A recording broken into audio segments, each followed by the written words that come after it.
M1, T1, the S1 is very small, and then you see once the heart contracts, then you have the S1 contracts and you have the systolic motion and the valves close, and then what happens is the valves are closed and the aortic and pulmonary valves are also closed. So when the heart is contracting is all closed valve, that is the isometric contraction phase. Okay, ICP we call it, the isometric contraction phase. And then the semilunar valves will open. What is happening? The heart is contracting, the mitral and tricuspid valves are closed. Now the pulmonary and aortic valves start opening. So when they open, this is the opening signal, and then all the blood comes out.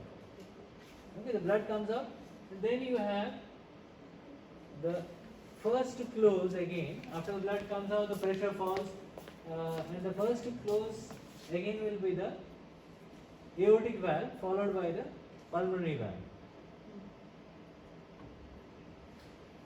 Okay, so once that is closed, then we have the beginning of the diastole, where again the same thing happens. The pulmonary semilunar valves are closed. Now the tricuspid and mitral valves are also closed, but they will start opening. Now here the mitral valve and tricuspid valve opens.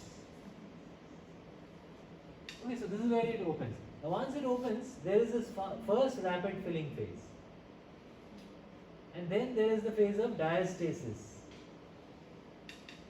Then lastly there is the phase of last rapid filling phase. You all know this. And now again we have the M1 and T1. This completes the cardiac cycle. So now from this diagram, if you put this diagram in your mind, you actually can see all the murmurs here. All the murmurs in this world are described in this diagram. See, if it is M1, T1, if it doesn't close, what will happen? You won't hear the first heart sound, and you will hear the dub, dub. No first heart sound, only dub. Okay, so dub, dub. So that's what I drew here. Dub, dub.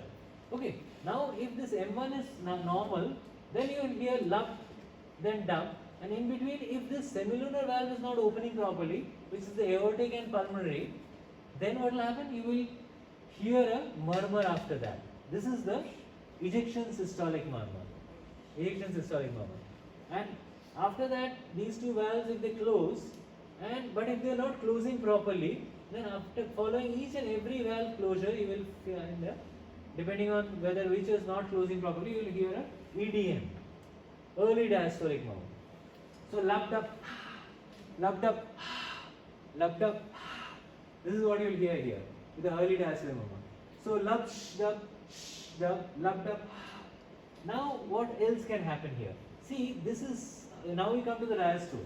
Now once the mitral valve opens, before the mitral valve opens and everything is closed, it is isometric relaxation phase. So lubbed up, you will after that have the opening sound of the mitral valve opening, if it is not opening properly. So that opening sound is called opening snap. So, and then once the mitral valve opens, everything will be audible, but it will be a low pitched murmur. Okay. So rumbling, low pitched, mid diastolic murmur is the first rapid filling phase. That is the MDM. After which you can hear just before the systole again, this last rapid filling phase, because of the atrial contraction, is the pre-systolic accentuation. So how do you hear this entire mitral stenotic murmur? This is some sound which we haven't told you. So this is heard by, the first heart sound will be very loud, so this will become loud here. So you will have a thuk sound, okay, or a fut sound. So it's called fut, t, opening snap, t, then row. So fut at row, fut at row, fut at row. Loud first heart sound, fut. Then second heart sound, t, then opening snap, t, then row. Row is the mid diastolic murmur. Now what about the pre-systolic accentuation? So to make the pre-systolic accentuation sound, you have to bring it before the first heart sound. So it will be, instead of fut at row, it will be rupt at row, rupt at row, rupt at row, rupt at row. Okay, so that is the mitral stenotic murmur. Rupt at row, rupt at row, rupt at row. Now some of you wanted to hear the mid systolic murmur, the early systolic murmur. That will be like, early systolic is like shh, tuck, Okay, so after a gap you have the lub, second hard sound, and mid systolic will be lub stuck, lub stuck, like that. And PDA murmur.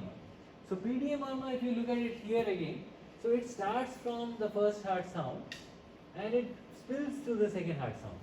So it will be like stuck, stuck, stuck. That's how it will go.